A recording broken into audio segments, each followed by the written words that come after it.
মই প্ৰতিশ্ৰুতি দিছিলোঁ যে আমি অৰুণোদয় আঁচনিৰ কলেবৰ বৃদ্ধি কৰিম, সমগ্ৰ অসমখনত বিকাশৰ এক নতুন দিগন্তলৈ লৈ যোৱাৰ বাবে আজি আমি কাম কৰিছোঁ।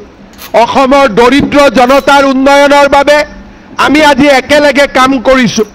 যোৱা 5টা বছৰত অসম চৰকাৰে লোৱা প্ৰচেষ্টাৰ ফলস্বৰূপে আমাৰ ৰাজ্যৰ 25% জনতা দৰিদ্ৰতাৰ কবলৰ পৰা মুক্ত হ'ব পাৰিছে।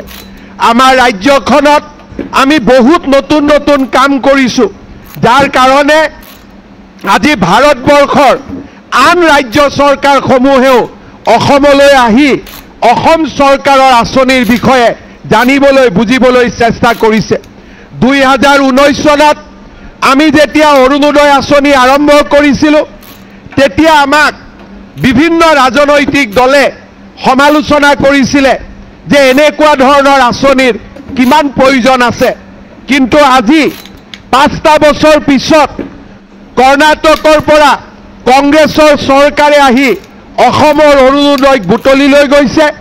মধ্যপ্ৰদেশৰ দৰে চৰকাৰে অসমৰ অৰুণোদয়ক আদৰি লৈছে। মহাৰাষ্ট্ৰৰ দৰে ভাৰতৰ আটাইতকৈ বিকাশশীল ৰাজ্যসমূহে আমাৰ অৰুণোদয় আঁচনিক নিজৰ নিজৰ ৰাজ্যত প্ৰৱৰ্তন কৰিছে। লোকসভা নিৰ্বাচনৰ সময়ত মই প্ৰতিশ্ৰুতি দিছিলোঁ যে আমি অৰুণোদয় আঁচনিৰ কলেবৰ বৃদ্ধি কৰিম। আজি আপোনালোকক মই জনাব বিচাৰিছোঁ যে আমাৰ ৰাজ্যত একোটাকৈ সমষ্টিত আগতে যদি 20,000 21,000 পৰিয়ালে অৰুণোদয় পাইছিল, এইবাৰ আমি একোটা সমষ্টিত 30ৰ পৰা 32,000 পৰিয়ালক আমি অৰুণোদয় আঁচনি দিয়াৰ বাবে সিদ্ধান্ত গ্ৰহণ কৰিছোঁ।